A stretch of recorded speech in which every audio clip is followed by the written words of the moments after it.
Good afternoon, everyone. This is Woody Collins for another live episode of Talking About the Congo. And being that it's election day here in the United States, it brought back memories of me being in the Congo during election days, uh, or even the day that they announced the results of election, which it was interesting. But before I get to that, let's holler and shout out to Frank in Minnesota and Serge, then also my cousin Jackie down in Florida, and Lou, as always, thank you for tuning in. And also Frank in Indianapolis, he likes to and share the videos. So Frank, I hope you are doing okay.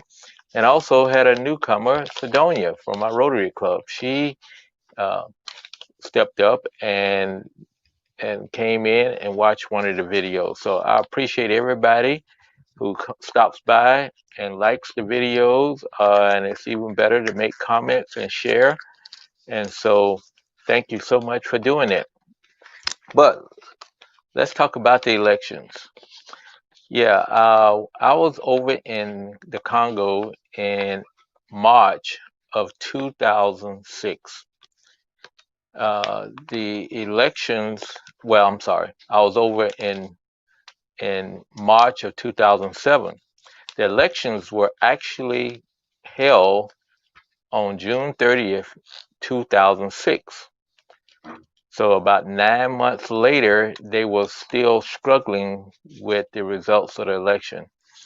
Uh, on June 30th, they had the elections. Everybody voted, and then there was 33 candidates, and it was paper ballots and had to be drove in from all around the country to centers, and some trucks caught on fire mysteriously and all kinds of weird stuff like that.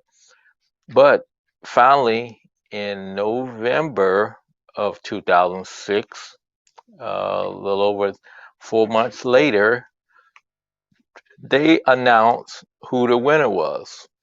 And the winner was Joseph Kabila. Joseph Kabila had been serving as a president. His father was assassinated, so he imposed himself as the president. The United States, along with other countries, said that there needed to be fair election. This was not a monarch where the next person born of the father would be the president. So they had to have elections. So finally, after a period of about 5 years, uh, from 2003, well, it was about 3 years then, 2003 to 2006, there was four of them that was serving as, I guess, quad presidents. Kabila and John Paul Bemba was the two, and then there was two others. So they did organize the elections with the UN help and also the Western powers, and they went about and established uh, the ballots. There was 33 people on the ballots, and because of the low literacy rate in the Congo, they just didn't write the names out, but they also put pictures of the people.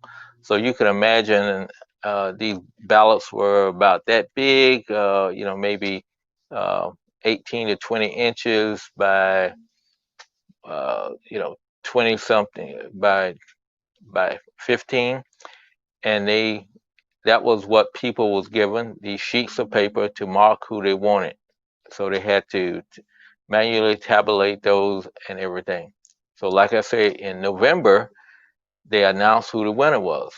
Well, John Paul Bemba was not happy.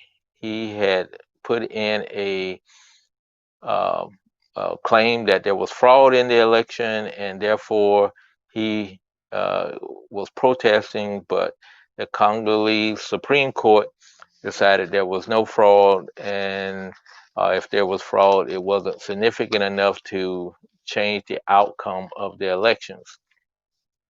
So, from the time in mid-November that they announced, all the way till March, Bimba was and his people was still fighting the elections. So another 4 months later, they were still fighting the elections.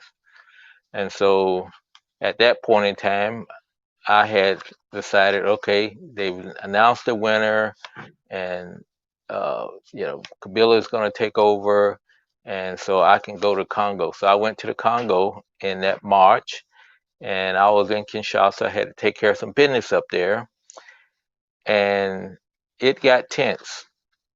There was almost daily scrimmages between the Bemba faction and the president's faction. I call him presidents because he was declared the winner, and they kept going back and forth.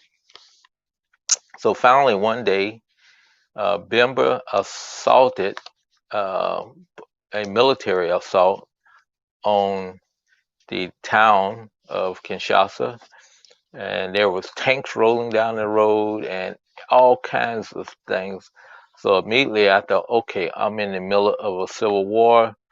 People who knew I was there told me, says, hey, don't go downtown because there's, you know, big fighting on going downtown. And when I'm talking about fighting, there's tanks firing uh, uh, shells into buildings.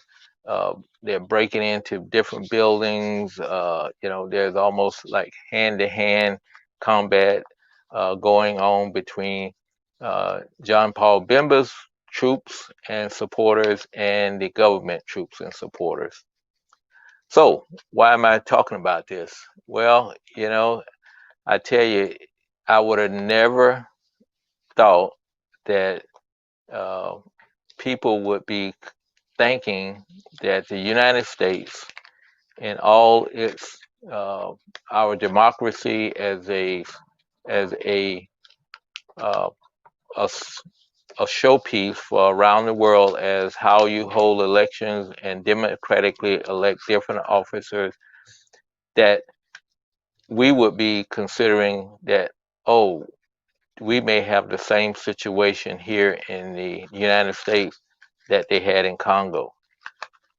I mean, we chastised different countries for not having elections and not a peaceful transfer of power, and we hold ourselves up as the example of what things should be, and what some of the things that I've seen that we could become the, I guess, the example of how not to hold elections.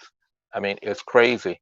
I mean, and then what I think about is how we, the United States, is going to be a world leader when we cannot hold peaceful elections and change of power from one president to another. It's just ridiculous. And so, uh, I don't want to get political or anything, but it was on my mind that the Congolese and a lot of countries in Africa, they look up to the United States.